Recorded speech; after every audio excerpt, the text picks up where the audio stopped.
Damos gloria a Dios por esta oportunidad que nos da el Señor. Estamos en Shavuot, estamos en Pentecostés y la verdad que es un glorioso evento que se celebró en su momento. La palabra del Señor nos menciona el evento maravilloso allá en el libro de Hechos de los Apóstoles, en donde estaban en el aposento alto y de repente vino un fuego celestial, un viento y fuego, viento recio y un fuego poderoso. Hechos 2, versículo 1 y 4 dice así de la siguiente manera. Hechos 2, versículo 1 y 4 dice: cuando llegó el día de Pentecostés estaban todos unánimes juntos y de repente vino del cielo un estruendo como de un viento recio que soplaba, el cual llenó toda la casa donde estaban sentados. Y se les aparecieron lenguas repartidas como de fuego, asentándose sobre cada uno de ellos, y fueron todos llenos del Espíritu Santo y comenzaron a hablar en otras lenguas según el Espíritu les daba que hablase. Palabra de nuestro Dios, palabra del eterno Salvador y Redentor. Bueno, déjame decirte que nuestro tema de hoy tiene que ver con nuestro nuevo Sinaí, Pentecostés, el nuevo Sinaí. Ahí está pasando la primera diapositiva. Dice nuestro nuevo Sinaí. Estamos hablando que las tablas eran de piedra, de fuego, pero ahora el fuego del Espíritu está en nuestro corazón y tenemos ahora una redención eterna, una cosecha eterna, porque el Pentecostés tiene que ver precisamente con esto, con nuestra salvación, nuestra vida eterna. Así que vamos a hacer un paso requerido de historia bíblica, de historia interesante, porque debemos entender varias cosas. La riqueza del Antiguo Testamento, aunque es rica y es sombra de lo que había de venir, sin embargo, encontramos que al estudiarla, al investigarla más y entenderlo, aumenta nuestro saber, aumenta más todavía cosas que no sabíamos, cosas que desconocíamos. La ley de Dios se dio en el monte Sinaí, ¿sí? Pero debemos encontrar que en el libro de Hechos de los Apóstoles, tal vez no había un monte, pero sí había un aposento alto donde estaban reunidos. Seguimos viendo hacia acá. Lo cierto es que la historia tiene que ver con el libro de Ruth. Podemos ver la segunda diapositiva. En la segunda diapositiva vamos a ver un recorrido histórico en donde en este día los judíos allá en Israel leen el libro de Ruth y nosotros decimos, bueno, ¿por qué tiene que ver el libro de Ruth? Y sobre todo, ella fue la bisabuela del rey David. ¿Qué tiene que ver todo esto, este asunto maravilloso? Porque en un momento encontramos el monte humeando, Dios hablando, dando unas tablas de piedra, la ley. Por otro momento vemos la fiesta de Pentecostés tal, como primicias, cosecha que se da. En el caso de Ruth, la historia bíblica de Ruth, que se da precisamente en siega, en cosecha, en recoger las gavillas. Y nos vamos hacia el Nuevo Testamento y vemos nuevamente ahora el aposento alto y el derramamiento del Espíritu. ¿Qué tiene que ver todo eso? Eso lo vamos a ver. Y al final, un final escatológico que tiene que ver con la presencia de nuestro Señor y Dios. Entonces te invito a que vayas a la palabra del Señor y te estaciones un poco ahí en el libro de Éxodo, pero también recordando que en el libro de Hechos de los Apóstoles, en el capítulo 2, encontramos el hecho importante de los apóstoles que el Señor nos dieron esperanza, vida y salvación. Así que Ya vimos el mapa de nuestra cosecha espiritual, así en un rasgo. Vamos a la siguiente diapositiva y vamos a encontrar dos aspectos interesantes. Hay un aspecto que está en oscuro y otro más claro. Hablamos del Éxodo 19, versículo 16 al 18, en donde había precisamente esa montaña donde Dios bajó, y dice que cuando bajó el pueblo, Moisés salió a ver, porque había descendido la gloria y la presencia del Señor. Habían truenos, había un ruido, bocinas grandes.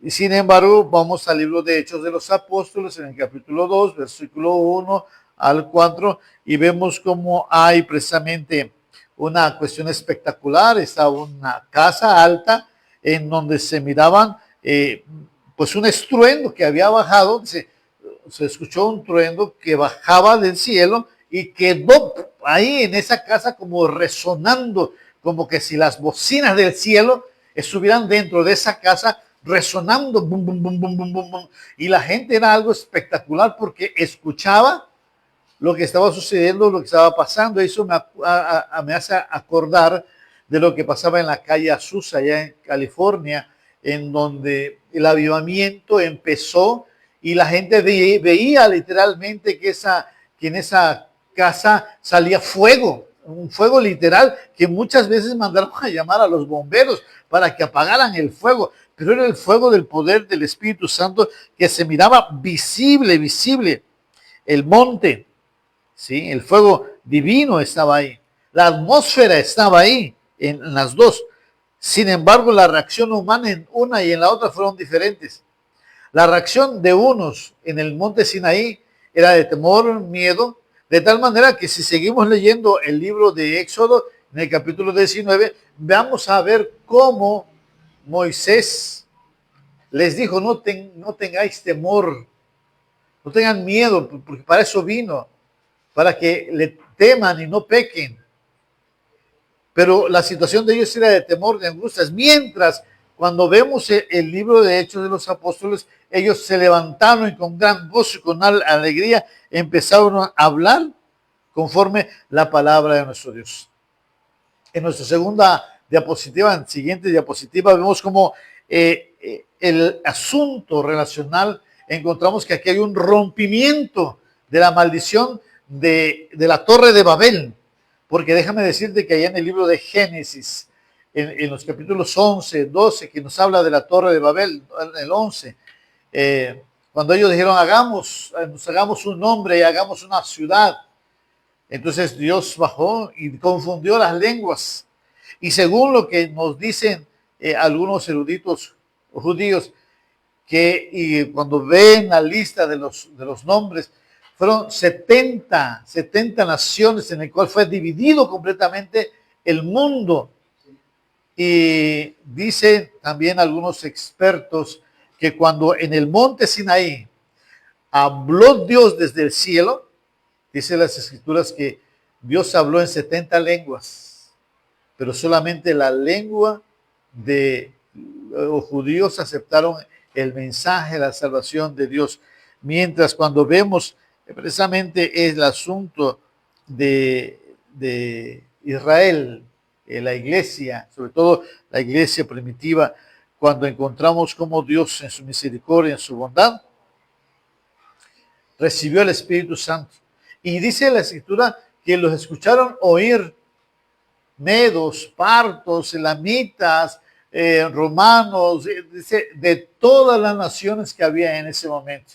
Como el Pentecostés unió y también el asunto de Babel fue ahí quebrantado. Pero debemos entender que hay algo interesante dentro de Pentecostés.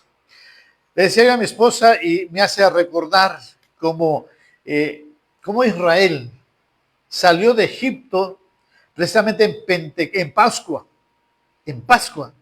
Porque cuando mataron al Cordero Pascual, dice, y van a comerlo llevando sus mochilas y van a salir huyendo y no les den chance de hacer preparar comida y llevaban pan ácimo, pan sin leudar. Así que de ahí la tradición del cordero, de la Pascua y de los panes sin levadura. Pero las escrituras nos dicen que salieron de ese lugar hacia el monte Sinaí y llegaron en 40 días, exactamente lo que va de los 50 días, desde que va la Pascua hasta los 50, hasta las 7 semanas, que es donde se celebra Pentecostés. Es cosa curiosa, ¿no? Porque de esto vamos a entender posteriormente que la ley de Dios que se dio en ese lugar, en Sinaí, no tiene su cumplimiento perfecto, porque al final de cuentas Dios quería que en el corazón del hombre se estableciera la ley de Dios. Y no fue sino hasta en el nuevo pacto que establece en el libro de Ezequiel, en los libros de Jeremías, en donde dice que les daré un nuevo espíritu y un nuevo corazón. Y ya no escribiré mis leyes en tablas, sino en el corazón de los hombres. Es donde se establece precisamente ahora en la ley interna, en el corazón de cada hombre. Vamos a la diapositiva donde está dos círculos. Porque debemos entender esto, este es de las primicias, porque el Pentecostés tiene que ver con una fiesta judía que es relacionado con un ciclo agrícola. Eso debemos entender.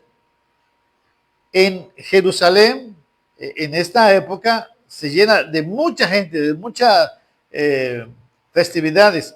En la antigüedad también sucedía lo mismo, pero habían dos eventos importantes. Había la fase 1, que era la fiesta de la cosecha, era la inicial.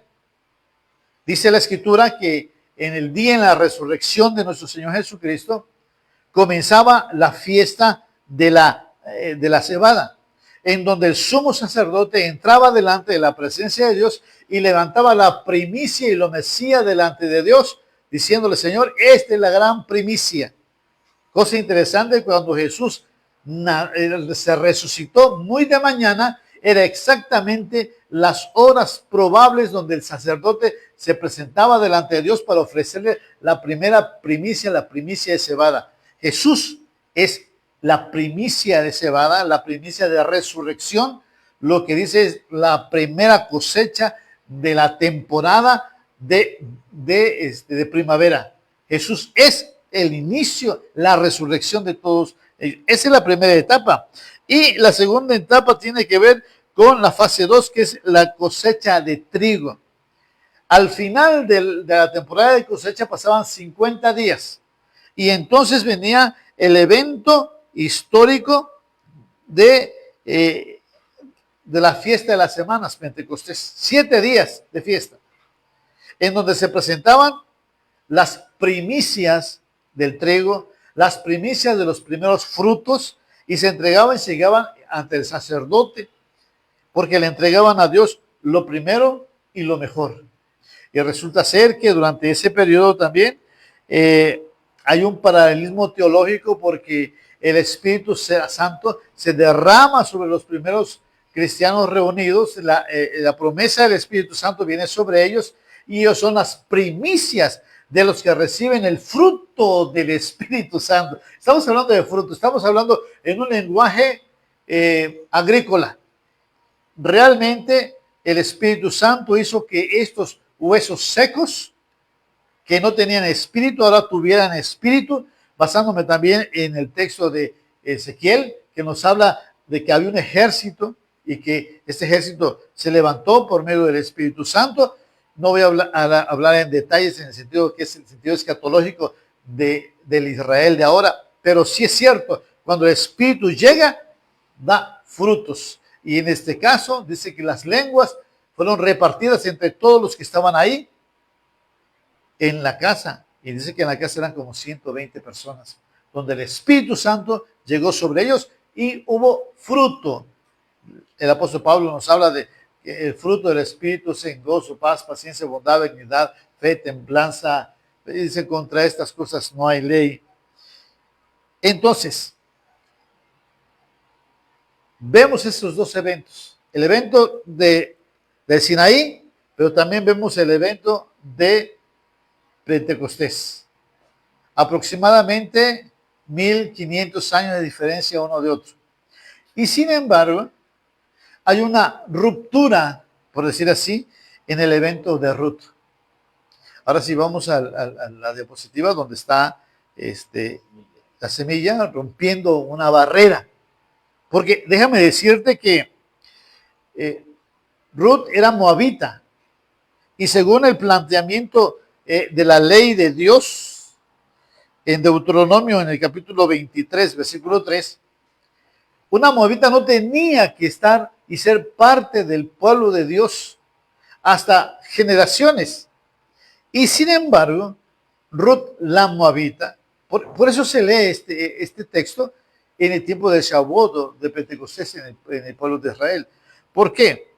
Porque el rompimiento que hace ella para ser parte del pueblo de Dios viene a partir de la fe y de la pronunciación de esa declaración que dice, vamos a Ruth 1, versículo 16, tu pueblo será mi pueblo y tu Dios será mi Dios.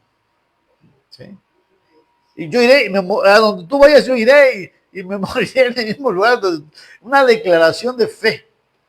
Ella como moabita había vivido pues en Moab, donde tenía Dios Moloch, los dioses paganos, y que de seguro un día se había entregado, pero por amor a su suegra, ella renunció a su pasado y vio de frente hacia su futuro.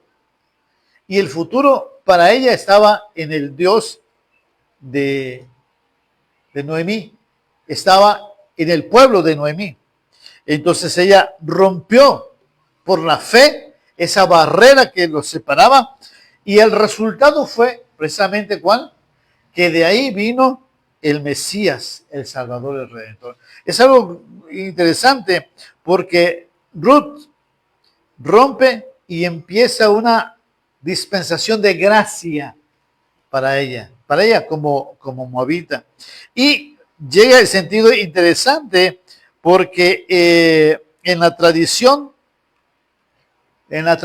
bíblica, en el escrito bíblico, encontramos como Ruth y Boaz se entrelazan, ¿sí? Ruth y Boaz se entrelazan, se aman. Boaz se produce, se hace el redentor, el Goel, el pariente redentor, que también definitivamente tiene que ver como el carácter mesiánico, representaba a Cristo que había de venir. Pero me llama la atención porque la palabra de Dios dice que Ruth llegó al principio de la siembra de la cebada. Cuando llegó a los campos de Belén, estaba pensando la cebada, es decir, en tiempo de Pascua. Llegó Ruth en tiempo de la Pascua, así como Moisés hizo sacar al pueblo de Israel en tiempo de Pascua. Y cuando se casó Ruth, se casó en el levantamiento del trigo, es decir, pasaron 50 días desde que llegó hasta que se casó Ruth. Yo me sorprendo, ¿no? Fueron casi mes y medio que se conocieron, que sabían de la nobleza de Ruth, y Boaz la redimió y se casó con ella. El Redentor. Es que cuando Dios va a actuar, actúa rápido, actúa de manera poderosa, de manera grande, y de ahí viene precisamente la promesa del rey David. Muchos comentaristas también hablan diciendo precisamente que David nació en Sucot, nació en Pentecostés.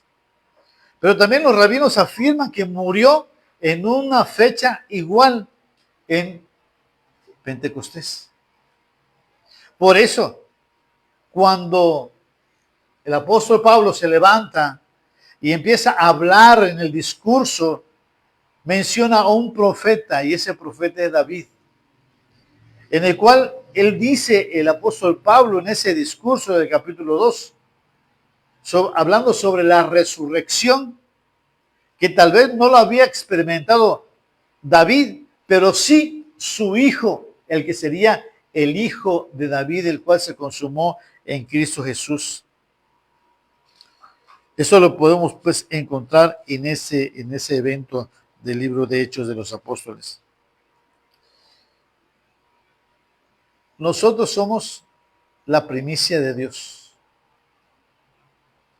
Nosotros somos esa primicia que solamente podemos encontrar. Mira, yo te invito a que vayamos al texto de la palabra del Señor, allá en el libro del Apocalipsis.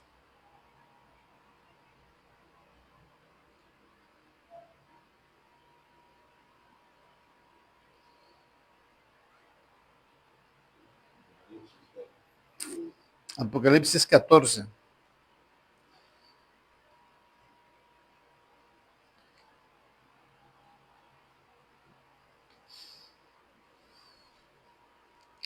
Fíjate que no lo encuentro aquí, lo tengo aquí.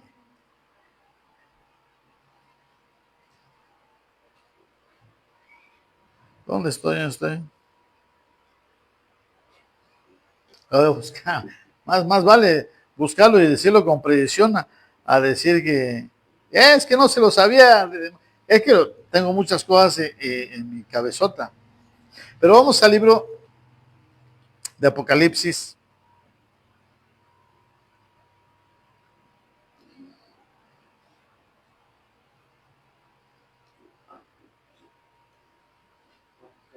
Apocalipsis 14, versículo 1. Después miré y aquí el Cordero estaba de en pie sobre el monte Sión, y con él 144,000 que tenían el nombre de él y el de su padre escrito en su frente. Y oí una voz del cielo con estruendos de muchas aguas, como el sonido de un gran trueno, y la voz que oí era como de un arpista que tocaba sus arpas. Y cantaban un cántico nuevo delante del trono, y delante de los 4 seres vivientes y de los ancianos. Y nadie podía aprender el cántico sino aquellos 144,000 que fueron redimidos de entre los de la tierra. Me llama la atención el aspecto redimir, porque redimir también tiene que ver con un término de cosecha, de rescate, de sacar, porque ya está fruto, el fruto de la tierra. Y el versículo 4 dice, y estos son los que no se contaminaron con mujeres, pues son vírgenes. Estos son los que siguen al Cordero donde quiera que van. Estos fueron redimidos de entre los hombres como primicias por Dios para el Cordero. Estoy en Apocalipsis 14, versículo 4. Voy al versículo 5. Y en sus bocas no fue hallado mentira, pues son sin mancha delante del trono de Dios. Imagínate, estos son primicias. Y eso vamos a conectarlo, hermanos y amigos. Vamos a conectarlos porque la cosecha, el Pentecostés, el inicio de cebada y también el Pentecostés hablan de primicias, de una cosecha que se levanta. Y el apóstol Pablo habla diciendo también que nosotros somos primicias para con Dios, que nosotros realmente somos esa primicia, ¿sí? Y por lo mismo, cuando el Espíritu Santo está en nuestro corazón, está en nuestra vida, debemos entender que ya somos parte de esa redención. Es decir, cuando nosotros tenemos el Espíritu Santo en nuestro corazón, a partir del poder del Espíritu Santo,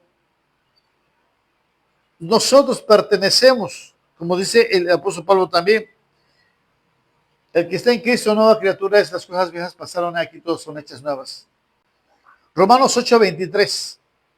Romanos 8:23 nos habla diciendo que tenemos las primicias del Espíritu. Lo voy a leer, Romanos 8:23. Y no solo ella, o sea, Jime, sino que también nosotros mismos que tenemos las primicias del Espíritu, nosotros también gemimos dentro de nosotros mismos, esperando la adopción, la redención de nuestro cuerpo. Lo conectamos con el Apocalipsis cuando dicen que esos 144,000 fueron redimidos.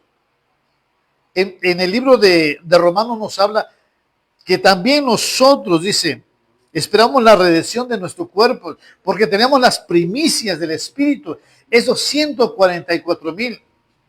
Si son exactamente el número de 144,000, o representa la iglesia, quiere decir que todos aquellos que son parte de este mover pentecostal que se originó allá en el aposento alto, significa que todos aquellos que han recibido el Espíritu Santo en su vida y tienen ese mover pentecostal, no de la denominación, no me malentiendan, sino que tienen ese espíritu de primicias donde el Espíritu Santo vino y los tomó para que sean para la gloria del Señor. Ellos serán redimidos.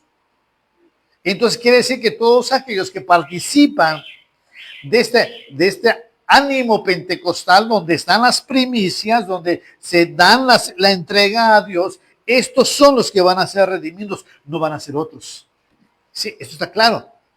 Entonces, podemos descender que si la primicia de cebada, que representa la resurrección, y la primicia de los frutos de grano de trigo, que representa la entrada del Espíritu Santo, así también los creyentes que han sido resucitados con Cristo, la primera de cebada, y tienen el Espíritu Santo en su vida, entonces son las primicias de Cristo. Estamos reservados. Pon la diapositiva 9. Entonces, estamos reservados para los cielos. Entonces estamos en el sentido escatológico. Fíjate, Apocalipsis 14, versículo 4 habla diciendo, estos fueron, primero habla diciendo, estos son los que no se contaminaron con mujeres, pues son vírgenes, estos son los que siguen al Cordero donde quiera que van. Estos fueron redimidos entre los hombres como primicias para Cristo. 14, 4. Y ya voy a entrar al 5. Y para el Cordero. En el versículo 5 dice, y en sus bocas no fueron halladas mentiras, pues son sin mancha delante del trono de Dios. Ese es el sentido escatológico. Entonces tenemos la seguridad, la historia en el libro del Éxodo. Tenemos un caso excepcional en Ruth que nos rompe el paradigma en donde puede decir no solamente al judío, también al gentil.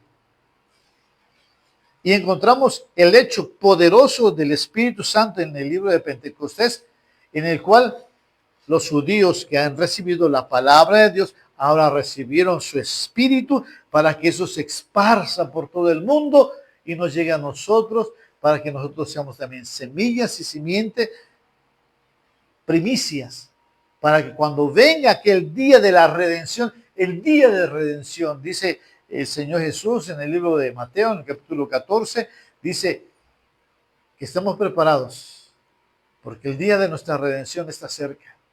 Cuando veáis todas estas cosas suceder, levantaos vuestros ojos, erguidos vuestras cabezas, porque vuestra redención está cerca. Es decir, pronto el Señor vendrá y estos son la primicia del Señor. Y si hacemos una pequeña comparativa de la calidad de esta primicia, la calidad de estos 155,000, 144, ya le aumenté más, 144,000, la calidad de ellos, que representa también la iglesia, porque el que quiera estar en ese sello de Dios, apártese de toda iniquidad. Y mira cómo dice, no se contaminaron con pecados sexuales, que no tocaron mujeres, no tocaron a su mujer, mujeres, está en plural, o sea, no tuvieron una contaminación sexual. Y se dedicaron a seguir al Cordero, es decir, a nuestro gran pastor. Tienen la identidad de Cristo de tal manera que son sin mentiras. Uno de los salmos fantásticos dice, ¿quién subirá al templo de Jehová? ¿Quién subirá al monte de Jehová? El limpio de manos y el puro de corazón, que no ha elevado su mano a cosa vana y mirado con engaño. Ese entrará, ese estará ahí. Nos hace referencia de estos que son primicias para Dios, porque la ley sola no puede cumplir el mandamiento divino a menos que tengamos el Espíritu Santo, y entonces sí podemos ser capacitados porque tenemos el poder para la gloria de Dios. Eso es Pentecostés.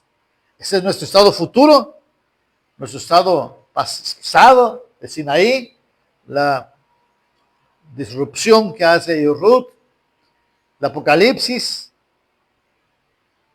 y Pablo nos habla diciendo, vamos a la redención. Pero esta teología que tiene que ver con mi hoy, con mi día a día, con mi transcurso de vida, ahí es donde entran estos dos últimos puntos. Vamos a la diapositiva del engranaje. Ya estamos por terminar, faltan todavía dos más, pero ya estamos.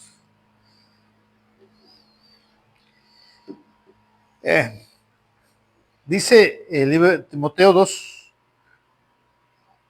versículo 2 al 6. El labrador, para participar de los frutos, debe trabajar primero. El Señor Jesús lo maneja, dice. Dicen que ya están, que faltan 4 días para la siega, 4 meses para la siega, pero mira, ya están listos ya está listo todo. Vayan a cosechar. Ustedes van a cosechar lo que no sembraron. Así es. Y otro de los salmos dice, el que cosecha y el que siembra irán con gozo, con alegría. Hoy, como dice el problema, vivimos saturados de reglas de productividad, presiones externas, exigencias de mercado. Vivimos bajo nuestra propia ley de tablas. ¿Qué me exigen a mí? Que yo tengo que tener ciertos puntos, ciertas actividades, para que yo pueda avanzar. No, que cada uno de ustedes tiene que vender 1,000 pesos, 10,000 pesos. Durante este mes tienen que vender 8 millones de pesos, porque si no, no hay bonos. Así nos lo dicen las empresas, nos lo dicen en los trabajos que hacemos o en nuestros mismos forma de trabajo.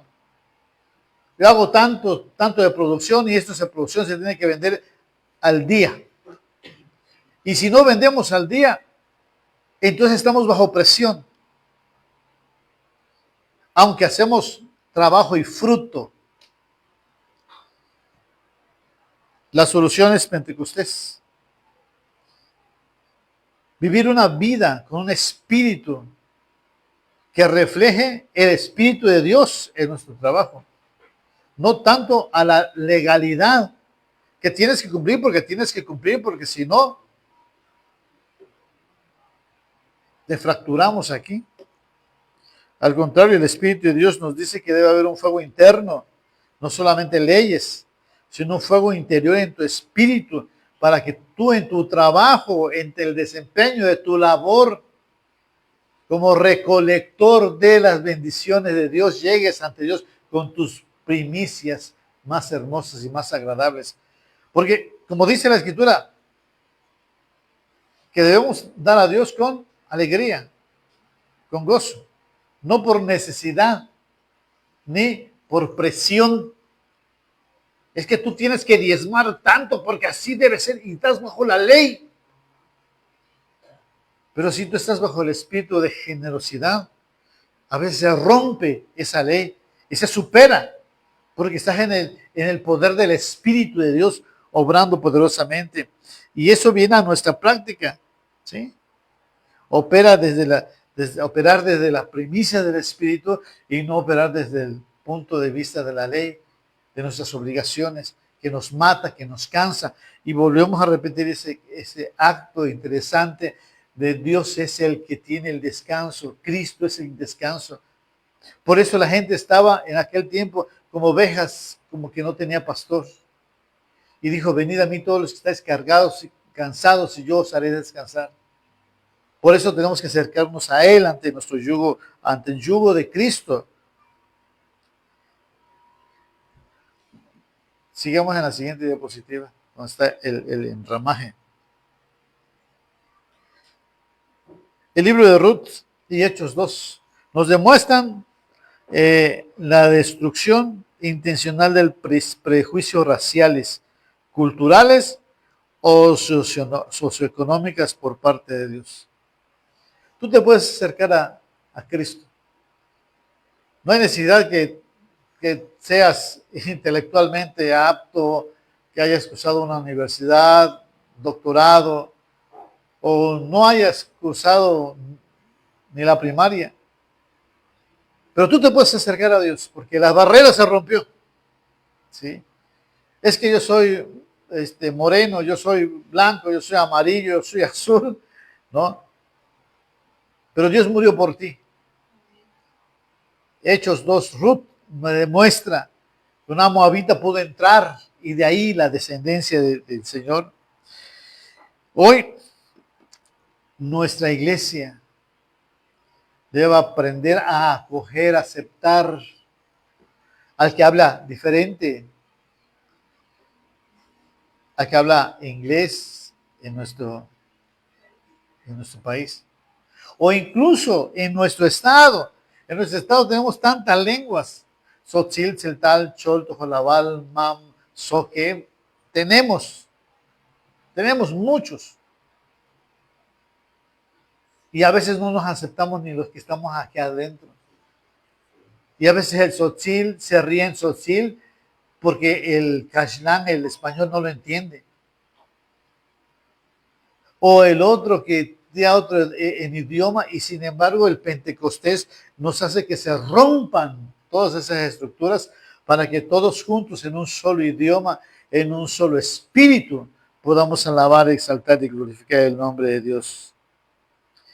En nuestras relaciones prácticas y en nuestras relaciones económicas, nosotros tenemos que tener un espíritu de Pentecostés, incluir a la otra persona, porque no sabemos si esa persona será de bendición para mí o yo seré bendición para esa persona cuando yo me acercare, cuando yo haga mi trabajo social, mi trabajo personal o tal vez mi trabajo económico que yo esté desempeñando. Dios quiere, Dios desea que nosotros seamos personas que estemos ahí. Otro aspecto de esta aplicación del Pentecostés es una perspectiva eterna. Cristo ya murió por nosotros. Él es nuestra primicia de... vamos al siguiente diapositiva, por favor. Cristo ya murió por nosotros en la cruz del Calvario. Ya pagó el precio. Ya se derramó su espíritu. Ya se nos dice que aunque venga un proceso apocalíptico y todo el apocalipsis juntos, sabemos que Cristo tiene el control de todas las cosas y nosotros somos parte de ese proceso de bendición. ¿Va a haber problemas? Sí, pero en Cristo somos más que vencedores. ¿Va a haber situaciones difíciles? Sí, pero en Cristo somos más que vencedores. Él nos dará juntamente con la prueba la salida. Eso lo dice la Escritura y eso lo debemos entender.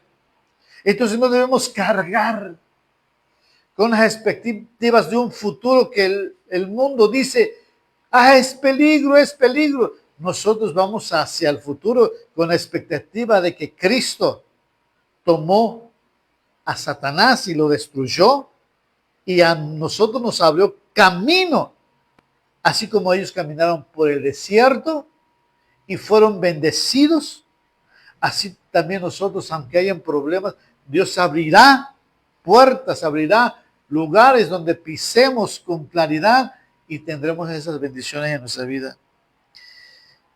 La palabra del Señor nos habla precisamente que no trabajamos para sostener un sistema mundanal, sino que trabajamos para estar en Cristo Jesús. Él es nuestra fuerza, nuestra seguridad. Somos las primicias del Espíritu. Así pues, Dios viene. Vamos a la última diapositiva. Así pues, nosotros estamos ya en esa expectativa final.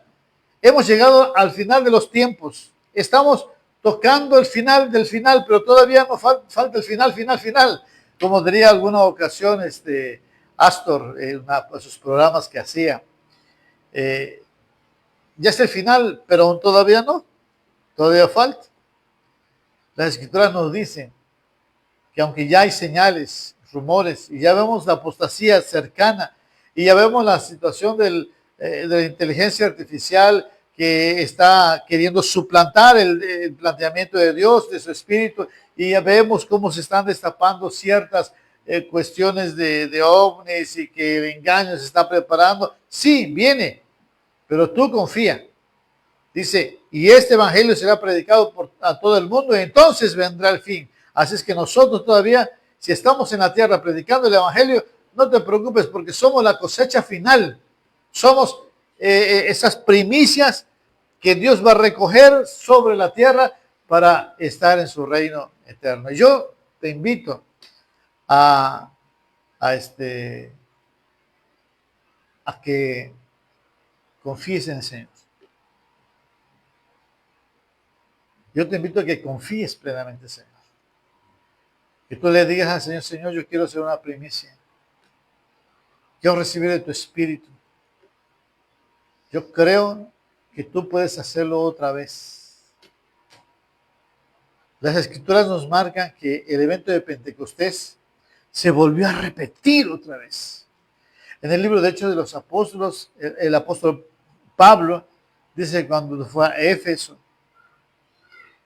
y estaban reunidos, le preguntaron, ¿y conocen el Espíritu Santo? Y ellos dijeron, ni conocemos qué es el Espíritu Santo. Entonces, pues ¿en qué fuisteis bautizados? En el bautismo de Juan. Entonces él ya les empezó a explicar y decir que es necesario que se bautizaran en el nombre de Cristo y recibirían la promesa del Espíritu Santo. Y dice la palabra del Señor que fueron bautizados como 12 hombres. Y cuando fueron terminados bautizados, se les impuso las manos y vino sobre ellos el Espíritu Santo.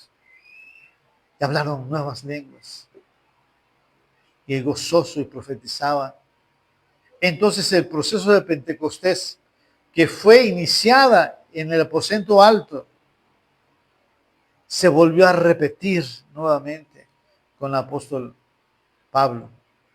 Y este evento se sigue repitiendo una y otra vez, en aquellos que tienen fe, en aquellos que quieren ser esas primicias del Espíritu, para que cuando venga el Señor, yo ya los haya sellados, porque la Biblia dice que el Espíritu Santo es un sello que va a ti.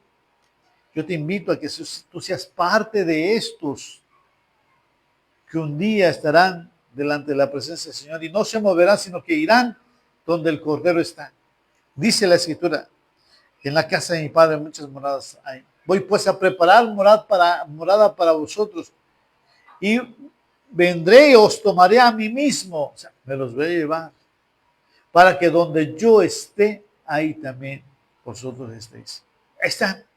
La promesa es el Espíritu Santo que tú debes pedirle al Señor que tengas ese sello de garantía, porque así también lo dice el apóstol Pablo, las arras del Espíritu es la garantía de que Cristo vendrá por ti, de que tú eres esa semilla, eres esa simiente, esa gavilla, esa primicia que se manifestó desde el Sinaí. Ruth lo inició, el Mesías Salvador está ahí, él cumplió las dos primicias y te lleva a ti si tienes su espíritu, el espíritu de la primicia. Es mi invitación que tú lo hagas. Vamos a orar. Padre, en el nombre de Jesús. He escuchado tu palabra y tu palabra me indica que el día de la redención está cerca, el día de la salvación viene, pero llevarás a tu primicia, llevarás, Señor, a todo aquel que tenga ese espíritu que tú diste en tiempo de Pentecostés, y que ese espíritu que se dio en Pentecostés es el mismo espíritu de ayer, hoy y por los siglos. Ese espíritu de poder, espíritu de amor, espíritu de dominio propio, espíritu de Dios, el Espíritu Santo que descendió, descienda sobre mi vida, para que en el día de la redención me hayas apto, Señor, irreprensible. Necesito de tu espíritu, necesito de tu poder, necesito de tu gloria, Padre. En el nombre de Jesús te lo pido. En el nombre de Jesús te lo pido. Amén. Si tú hiciste esa oración, déjame decirte que la oración es mágica, pero tu fe la va a traer hacia ti. Dios va a ver tu fe y se va a agradar de ti. Porque sin fe es imposible agradar a Dios. Ten fe. Y entonces el Espíritu Santo vendrá sobre ti y serás esa primicia. Serás guardado para aquel día de su gloriosa venida, el día de tu redención. Dios te bendiga. Recuerda mi nombre. Mi nombre es Zenario Damián Ramos. Soy pastor de la Iglesia Presbiteriana Renovada en la República Mexicana. Y el día de próximo sábado estaremos nuevamente contigo hablando sobre la palabra de nuestro Dios. Dios te bendiga. El próximo domingo, si Dios así lo permite. Dios te bendiga, Dios te guarde.